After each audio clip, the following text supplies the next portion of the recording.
फिर मैनू रिश्तेदारां 'च जिथे जाना तू की कीता, प्यो दादे दा दीन छड्ड गया। मतालिया भी जारी सी, फिर पिछे मजबूत दलील सी कुरान हदीस दी। उस बंदे ने इंज ना बैग खोलिया ते करोड़ रुपया ਉਹਦੇ ਵਿੱਚ 5-5 ਹਜ਼ਾਰ ਦੇ ਨੋਟ ਮੈਂ ਇੰਨਾ ਅੱਖਾਂ ਨਾਲ ਵੇਖ। ਮੈਨੂੰ ਉਹ ਬੰਦਾ ਆਂਦਾ ਇਹ ਤੇਰੇ ਵਾਸਤੇ। ਮੈਂ ਮੇਰੇ ਵਾਸਤੇ ਕਿਉਂ, ਮੈਂ ਕੀ ਕੀਤਾ? ਉਹਨੇ ਕਿਹਾ ਤੂੰ ਜਿੱਥੇ ਵੀ ਰਹਿ ਜਾਂ ਅਸੀਂ ਤੈਨੂੰ ਬੁਲਾਵਾਂਗੇ, ਤੂੰ ਮਿਰਜ਼ਾ ਅਹਿਮਦ ਕਾਦੀਆਨੀ ਉਹਦੀ ਫਜ਼ੀਲਤ ਤੇ ਬਿਆਨ ਦੇਣਾ, ਤੂੰ ਦਰਸ ਦੇਣਾ ਕਰਨਾ ਕਾਦੀਆਨੀ ਹੱਕ ਤੇ ਨੇ। ਕਰੋੜ ਰੁਪਇਆ 5-5 ਹਜ਼ਾਰ ਦੇ ਨੋਟ ਸਾਹਮਣੇ ਹੋਣ ਤੇ ਸ਼ੈਤਾਨ ਵੀ ਨਾਲ ਹੋਏ, ਨਫਸ ਵੀ ਬੰਦੇ ਦਾ ਨਾਲ ਹੋਏ, ਫਿਰ ਅੱਲਾਹ ਦੀ रहमत तो बगैर बंदा बच नहीं सकता। खातमुन नबीयीन ला नबी बादी। सुभान अल्लाह माशाल्लाह जी। 1 करोड़ रुपया एक तरफ था कि आप नबी सल्लल्लाहु अलैहि वसल्लम की नहीं तारीफ़ें करनी, आपने मिर्ज़ा गुलाम की जो है वो तारीफ़ें करनी मिंबर रसूल पे, लेकिन कैसे हो सकता था? मेरी दावत दे उत्ते अल्हम्दुलिल्लाह अज भी मौजूद ने 30 तो 35 जी अल्हम्दुलिल्लाह, मेरे भैन भाई, मेरे अजीज दोस्त रिश्तेदार अहले हदीस मसलक दे विच 30 तो 35 अफराद। मैं एक दिन बिस्तर दे लेटिया सोचन डया कि मैं ताने सुनना क्यों ना, फिर मेरे को कुरान भी है हदीस भी है। फिर मैं अल्हम्दुलिल्लाह डंके दी चोट दे उत्ते कह दिता जो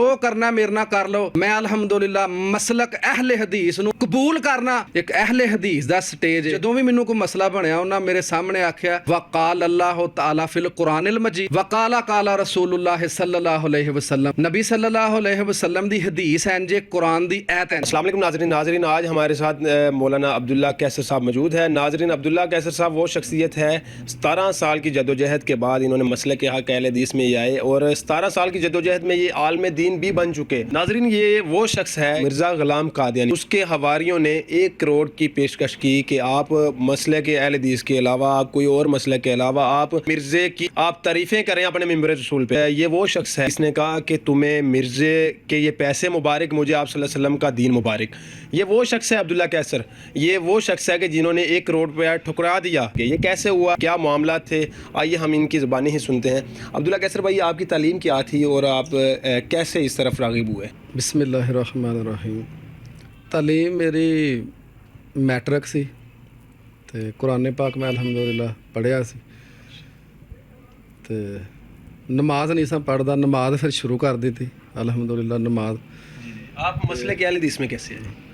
ਸਾਡੇ ਖਾਨਦਾਨ ਦੇ ਵਿੱਚ ਇੱਕ ਬੰਦਾ ਵੀ ਐਸਾ ਨਹੀਂ ਕਿ ਜਿਹਨੂੰ ਪਤਾ ਹੋਏ ਕਿ ਹੱਕ ਕੀ ਹੈ। ਨਮਾਜ਼ ਪੜ੍ਹਨੀ ਸ਼ੁਰੂ ਕੀਤੀ ਹੈ ਤੇ ਸਫ ਦੇ ਵਿੱਚ ਖਲਾ ਸੀ। ਤਕਰੀਬਨ ਹਰ ਜਿਹੜਾ ਇਨਸਾਨ ਇਸ ਹਿਸਾਬ ਨਾਲ ਬੰਦੇ ਖੜੇ ਨੇ ਸਫ ਦੇ ਵਿੱਚ 8-10 ਇੰਚੀ ਦਾ ਜਿਹੜਾ ਉਹ ਵਿੱਚ ਖਲਾ ਹੈ। ਨਮਾਜ਼ ਜਦੋਂ ਪੜ੍ਹੀ ਸਲਾਮ ਫੇਰੀ ਤੇ ਮੈਂ ਸਿਰਫ ਇੰਨੀ ਗੱਲ ਕਹੀ ਹੈ, ਮੈਂ ਯਾਰ ਇਹ ਸਫ ਨਹੀਂ ਠੀਕ ਹੈ ਜਿਹੜੀ ਇਹ ਨਾ ਸਫ ਕੀ ਹੁੰਦੀ ਹੈ ਕਿ ਜਦੋਂ ਨਮਾਜ਼ ਜਿਹੜੀ ਉਹ ਸਫ ਬੰਨਣੀ ਹੈ ਤੇ ਇੰਨਾ ਖਲਾ ਵਿੱਚ ਤੇ ਉਹ 1-2 ਬੰਦੇ ਤੇ ਮੇਰੇ ਗੱਲ ਪੈ ਗਏ। ਉਹਨਾਂ ਕਿਹਾ ਜੀ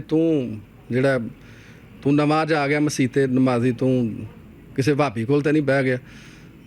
ਤੇ ਗੱਲ ਫਿਰ ਇਸ ਤੋਂ ਸ਼ੁਰੂ ਹੋ ਗਈ ਤਹਿਕੀਕ। ਫਿਰ ਮੈਂ ਤਹਿਕੀਕ ਤੇ ਕਰੀ ਤੇ ਮੇਰੇ ਅਲਹਮਦੁਲਿਲਾ ਦੋਸਤ ਵੀ ਸਨ, ਬਹਿਣ ਉੱਠਣ ਸੀ ਮੇਰਾ ਉਹਨਾਂ ਨਾਲ, ਅਹਿਲੇ ਹਦੀਸ ਸਨ ਤੇ ਇੰਜ ਗੱਲ ਛੇੜੀ। ਉਹਨਾਂ ਨਾਲ ਬੈਠਿਆ ਮੈਂ ਇਸ ਤਰ੍ਹਾਂ ਤੇ ਉਹਨਾਂ ਨੇ ਮੈਨੂੰ ਦੱਸਿਆ ਵੀ ਨਬੀ ਸੱਲੱਲਾਹੁ ਅਲੈਹਿ ਵਸੱਲਮ ਦੀ ਹਦੀਸ ਹੈ ਪੈਰ ਨਾਲ ਪੈਰ ਮਿਲਾਉਣਾ, ਮਸਲਨ ਕਿ ਜਿਹੜਾ ਕੰਧੇ ਨਾਲ ਕੰਧਾ ਮਿਲਾਉਣਾ ਸਫ ਜਿਹੜੀ ਹੈ ਇਹ ਤਰੀਕਾ ਸੋਹਣੇ ਨਬੀ ਸੱਲੱਲਾਹੁ ਅਲੈਹਿ ਵਸੱਲਮ ਦਾ। ਅਸਾਂ ਸੋਹਣੇ ਨਬੀ ਸੱਲੱਲਾਹੁ ਅਲੈਹਿ ਵਸੱਲਮ ਦਾ ਕਲਮਾ ਪੜ੍ਹਿਆ ਆਪ ਸਰਕਾਰ। ਇੱਥੋਂ ਹੀ ਫਿਰ ਤਹਿਕੀਕ ਜਿਹੜੀ ਉਹ ਮੇਰੀ ਮਕਸਦ ਕੇ ਸ਼ੁਰੂ ਹੋ ਗਈ ਤੇ ਮੈਂ ਤਹਿਕੀਕ ਸ਼ੁਰੂ ਕੀਤੀ ਹੈ ਪੂਰੀ ਨਮਾਜ਼ ਦੇ ਉੱਤੇ। ਤੇ ਮੈਨੂੰ ਅਲਹਮਦੁਲਿਲਾ ਜਿਹੜਾ ਹੱਥ ਬੰਨਣ ਦਾ ਪਤਾ ਚੱਲਿਆ ਕਿੱਥੇ ਬੰਨਣੇ ਨੇ, ਮੈਨੂੰ ਹੱਥ ਜਿਹੜਾ ਨਮਾਜ਼ ਦੀ ਨੀਅਤ ਦਾ ਪਤਾ ਚੱਲਿਆ ਕਿਵੇਂ ਨੀਅਤ ਕਰਨੀ ਹੈ। ਫਿਰ ਗੱਲ ਫੈਲਦੀ ਗਈ, ਕੁਝ ਲੋਕਾਂ 'ਚ ਗੱਲ ਫੈਲੀ ਕਿ ਬੰਦਾ ਇਹ ਜਿਹੜਾ ਕਿੱਧਰ ਜਾ ਰਿਹਾ, ਇਹਨੂੰ ਕੀ ਹੋਇਆ। ਤੇ ਉਹਨਾਂ ਮੈਨੂੰ ਕਹਿਣਾ, ਬਰੇਲਵੀ ਸਨ ਮੇਰੇ ਦੋਸਤ, ਅਹਿਲੇ ਹਦੀਸ ਸਨ ਦੋਸਤ, ਮਕਸਦ ਕਿ ਅਲਹਮਦੁਲਿਲਾ ਬਹਿਣ ਉੱਠਣ ਸੀ। ਹਾਂ, ਦਿਓਬੰਦੀ ਸਾਰੇ ਤਲਕ ਸੀ। ਤੇ ਉਹ ਕਿਸੇ ਨੇ ਆਖਣਾ ਆ ਇੱਧਰ ਚਲੀਏ, ਕਿਸੇ ਮੈਂ ਕਿਹਾ ਚਲੋ। ਹੁਣ ਅਲਹਮਦੁਲਿਲਾ ਮੈਂ ਇਸ ਰਸਤੇ ਟੁਰ ਪਿਆ ਤਹਿਕੀਕ ਕਰਨੀ ਤੇ ਤਹਿਕੀਕ ਕਰਨੀ ਸ਼ੁਰੂ ਕੀਤੀ ਹੈ। ਤੇ ਅਲਹਮਦੁਲਿਲਾ ਫਿਰ ਬੁਖਾਰੀ 'ਚੋਂ ਰਫਾਇਦਾਨ ਮਿਲਿਆ, ਫਿਰ ਨਮਾਜ਼ ਦਾ ਤਰੀਕਾ ਮਿਲਿਆ, ਫਿਰ ਹੱਥ ਬੰਨਣੇ, ਫਿਰ ਨਬੀ ਸੱਲੱਲਾਹੁ ਅਲੈਹਿ ਵਸੱਲਮ ਦਾ ਲਿਬਾਸ, ਚਿਹਰੇ ਤੇ ਦਾੜੀ, ਸਾਰਾ ਕੁਝ ਹੀ ਉਹ ਹਦੀਸਾਂ 'ਚ ਲਿਖਿਆ। ਤੇ ਮੈਨੂੰ ਉਹਨਾਂ ਲੈ ਕੇ ਜਾਣਾ ਬੰਦਿਆਂ ਨੇ, ਆਓ ਜੀ ਅਸੀਂ ਉਹ ਮਸਲਨ ਕਿ ਬਰੇਲਵੀ ਸਨ ਦੋਸਤ ਉਹਨਾਂ ਲੈ ਜਾਣਾ, ਦਿਓਬੰਦੀ ਦੋਸਤ ਹਨ ਉਹਨਾਂ ਵੀ ਲੈ ਜਾਣਾ। ਤੇ ਵਾਹਦ ਇੱਕ ਜਿਹੜਾ ਮੈਂ ਕਿਸੇ ਖੌਫ ਤੋਂ, ਕਿਸੇ ਡਰ ਤੋਂ, ਕਿਸੇ ਲਾਲਚ ਤੋਂ ਬਗੈਰ ਇਹ ਗੱਲ ਕਰਨਾ ਪਿਆ ਅਲਹਮਦੁਲਿਲਾ। ਵਾਹਦ ਇੱਕ ਰੁਵੇ ਜ਼ਮੀਨ ਦੇ ਉੱਤੇ ਇੱਕ ਅਹਿਲੇ ਹਦੀਸ ਦਾ ਸਟੇਜ ਹੈ। ਜਿੱਥੇ ਵੀ ਮੈਂ ਗਿਆ, ਜਦੋਂ ਵੀ ਮੈਨੂੰ ਕੋਈ ਮਸਲਾ ਬਣਿਆ, ਉਹਨਾਂ ਮੇਰੇ ਸਾਹਮਣੇ ਆਖਿਆ ਵਕਾਲ ਅੱਲਾਹੁ ਤਆਲਾ ਫਿਲ ਕੁਰਾनिल ਮਜੀਦ ਵਕਾਲਾ ਕਾਲਾ ਰਸੂਲੁल्लाह सल्लल्लाहु अलैहि वसल्लम। ਨਬੀ ਸੱਲੱਲਾਹੁ ਅਲੈਹਿ ਵਸੱਲਮ ਦੀ ਹਦੀਸ ਹੈ ਜੇ ਕੁਰਾਨ ਦੀ ਐਤ ਹੈ ਜੇ। ਤੇ ਫਿਰ ਬੰਦਾ ਵੇਖੋ ਨਾ ਇੱਕ ਸ਼ਊਰ ਰੱਖਦਾ, ਇੱਕ ਮਾੜਾ ਜਿਹਾ ਵੀ ਥੋੜ੍ਹੀ ਜਿਹੀ ਅਕਲ ਰੱਖਦਾ ਤੇ ਉਹਨੂੰ ਇੱਕ ਪਾਸੇ ਇੱਕ ਇਮਾਮ ਦੀ ਗੱਲ ਵਿਖਾਉਂਦਾ ਬੰਦਾ, ਇੱਕ ਕਿਸੇ ਉਹਨੂੰ ਆਪਣੇ ਵੱਡੇ ਦੀ ਗੱਲ ਵਿਖਾਉਂਦਾ, ਤੇ ਇੱਕ ਉਹਨੂੰ ਅੱਲਾ ਦੇ ਕੁਰਾਨ ਦੀ ਵਿਖਾਉਂਦਾ, ਅੱਲਾ ਦੇ ਪਾਕ ਕਲਾਮ ਦੀ ਵਿਖਾਉਂਦਾ, ਨਬੀ ਸੱਲੱਲਾਹੁ ਅਲੈਹਿ ਵਸੱਲਮ ਦੀ ਹਦੀਸ ਦੀ ਵਿਖਾਉਂਦਾ। ਤੇ ਫਿਰ ਉਹ ਬੰਦਾ ਅਲਹਮਦुलिल्लाह ਜਿਹੜਾ ਉਹਨੂੰ ਇਹ ਮੰਨ ਲੈਣੀ ਚਾਹੀਦੀ है कि अल्लाह का कुरान सच्चा है। मेरे नाजरीन, ये वो शख्स है मिर्ज़ा ग़ुलाम कादियानी। उसके हवारियों ने 1 करोड़ की पेशकश की कि आप मसले के अहले हदीस के अलावा, कोई और मसले के अलावा आप मिर्ज़े की आप तारीफ़ें करें अपने मिंबर रसूल पे। ये वो शख्स है इसने कहा कि तुम्हें मिर्ज़े के ये पैसे मुबारक, मुझे आप सल्लल्लाहु अलैहि वसल्लम का दीन मुबारक। ये वो शख्स है अब्दुल्ला कैसर, ये वो शख्स है कि जिन्होंने 1 करोड़ रुपया ठुकरा दिया, मुझे नहीं ये चाहिए, मुझे आप सल्लल्लाहु अलैहि वसल्लम का दीन चाहिए।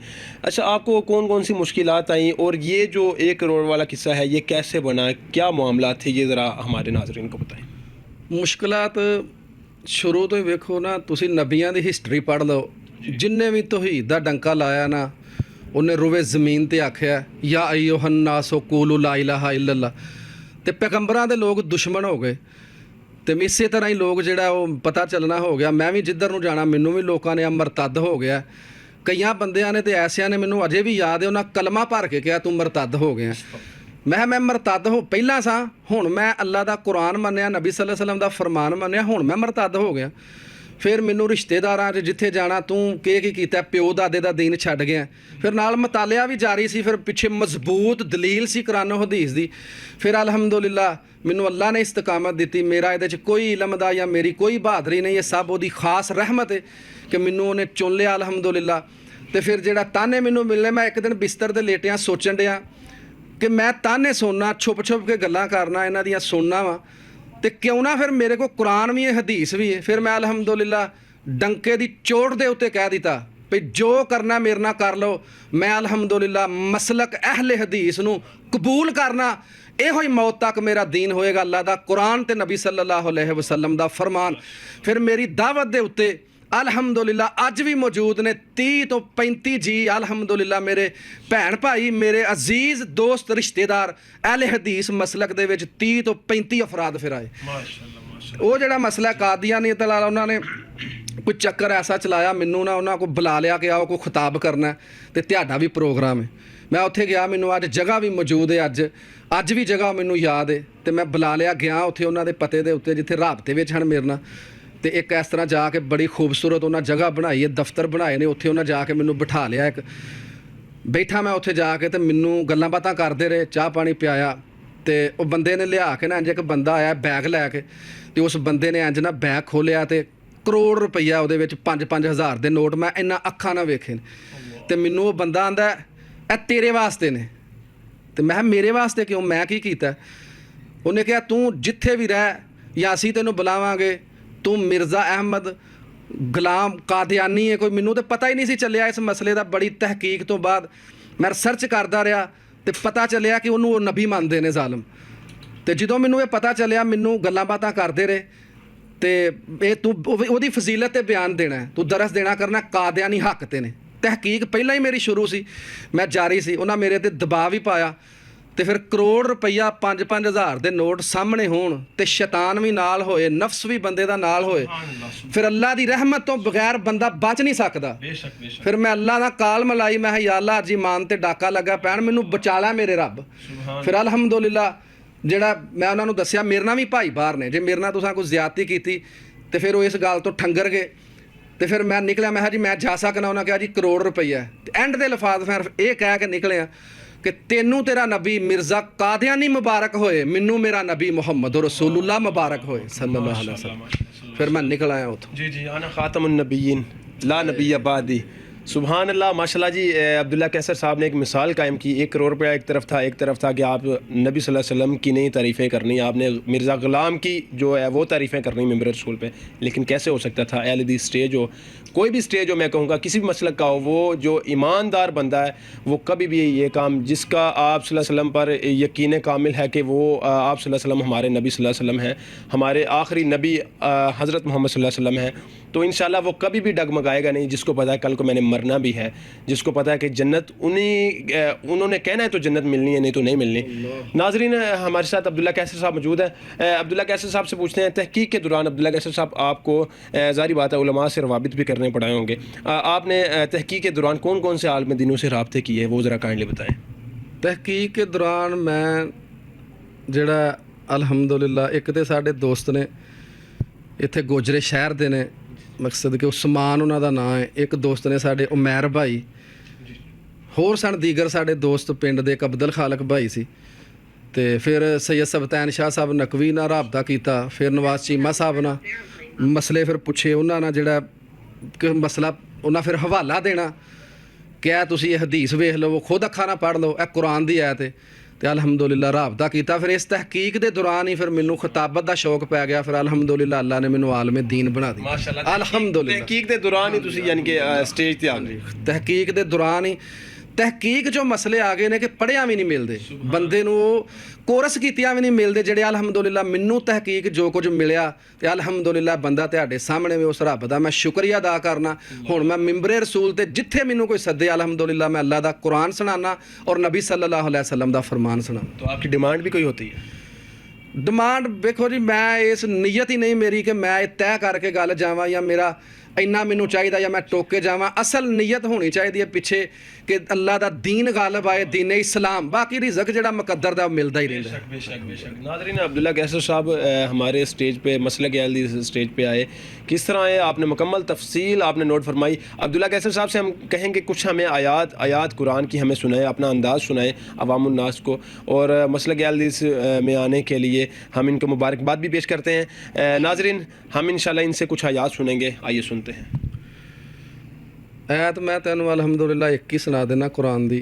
ਜੀ ਜੀ ਮਾਸ਼ਾ। ਤੇ ਇਨਸ਼ਾਅੱਲਾ ਮੈਨੂੰ ਇੱਕ ਬੰਦਾ ਆਂਦਾ ਆਪ ਪਾਕ ਪਤਨ ਚਲੀਏ, ਅੱਛਾ ਉੱਥੇ ਜਾਣਾ ਤੇ ਬਹਿਸ਼ਤੀ ਦਰਵਾਜ਼ਾ ਤੇ ਉੱਥੇ ਤੈਨੂੰ ਲੈ ਕੇ ਜਾਣਾ। ਬੜੀ ਜ਼ਿੱਦ ਲੱਗ ਪਏ ਕਰਨ, ਬੜਾ ਜੀ ਮੈਨੂੰ, ਬਲਕਿ ਇੱਕ ਦੋ ਦਫਾ ਆਏ ਜ਼ਬਰਦਸਤੀ ਬਾਹੋਂ ਫੜ ਕੇ, ਦੋਸਤ ਜੂ ਹੁਣ ਲੈ ਕੇ ਜਾਣਾ। ਤੇ ਮੈਂ ਫਿਰ ਉਹਨੂੰ ਕਿਹਾ ਪਾਕ ਪਤਨ ਨਹੀਂ, ਆ ਤੈਨੂੰ ਮੈਂ ਦੱਸਣਾ ਕਿੱਥੇ ਜਾਣਾ। أعوذ باللہ من الشیطان الرجیم بسم اللہ الرحمن الرحیم ان اول بیت وضع للناس للذی ببکۃ مبارکا وہدی للعالمین۔ میں انہوں کہا کہ آپ بیت اللہ چلیے، جڑا سب تو پہلا اللہ نے روئے زمین دے اتے مسلمانوں واسطے عبادت والا گھر بنایا ہے، پورے دنیا دے لوگاں واسطے برکت والا تے ہدایت دا مرکز ہے۔ آ میں تیری تے دلیل کوئی نہیں، پاک پتن جان دی دلیل کوئی نہیں، قرآن و حدیث دے وچ اوتھے آ ملے گا، آ میں بیت اللہ چلیے سکون ملے گا، اوتھے ایک نماز پڑھاں گے لکھ دا ثواب ملے گا، اوتھے عقیدہ ملے گا، نبی صلی اللہ علیہ وسلم دا اوتھے رستہ ملے گا۔ بے شک۔ ناظرین، پنجابی انداز ہے قاری عبداللہ کیسر صاحب کا، آپ انشاءاللہ بالکل ان کو انوائٹ کریں۔ ناظرین، میں تو کہوں گا 17 سال کی جدوجہد کے بعد، 17 سال کی ریسرچ کے بعد تو ایک اچھا عالم دین ہی بن سکتا ہے۔ مطلب کہ 17 سال کی وہ جدوجہد جو ہر عالم دین سے انہوں نے، ہر عالم دین، ہر مسلک کے عالم دین سے انہوں نے جو ہے وہ ریسرچ کر کے تو مسلک اہل حدیث میں آئے، اور 17 سال کی جدوجہد نے ان کو عالم دین بنا دیا، اور آج یہ مسلک اہل حدیث کے اسٹیجوں کی زینت ہے۔ کیوں نہ ہو کہ اور مسلک سے آیا شخص ہمارے اسٹیجوں کی زینت نہ بنے، یہ کیسے ہو سکتا ہے، کیسے ممکن ہو سکتا ہے؟ اور ہم ان کی حوصلہ افزائی کے لیے کیا ہم ان کو اپنے اسٹیجوں کی زینت نہیں بنا سکتے؟ یہ ایک سوالیہ نشان ہے۔ بالکل ہم بنا سکتے ہیں انشاءاللہ، ہم اپنے اسٹیجوں کی زینت ایسے شخص کو بھی بنائیں گے۔ نیچے ان کا نمبر چل رہا ہے، آپ اپنے اسٹیجوں پہ ان کو بلائیں، اور انشاءاللہ مزید جو ہے آپ دین اسلام کی سربلندی کے لیے آپ ان سے دین اسلام کے اہم مسائل سنیں۔ اور پنجابی انداز ہے، انداز بھی آپ نے سنا ہے۔ ناظرین، ایک طرف ایک روڈ ہو، ایک طرف بندے کا ایمان ہو، وہ اللہ تعالیٰ نے ان کو کامیاب کیا، اور دوسری طرف مسلک حق اہل حدیث ان کو 17 سال کی جدوجہد کے بعد ملا، اور تیسری بات یہ کہ انہوں نے ماشاءاللہ مسلک اہل حدیث انہوں نے ریسرچ کی، اس کے بعد یہ ممبر رسول پہ بھی آ گئے۔ ناظرین، مزید اس طرح کی ویڈیو کے لیے ہمارے چینل سبسکرائب کریں۔ السلام علیکم۔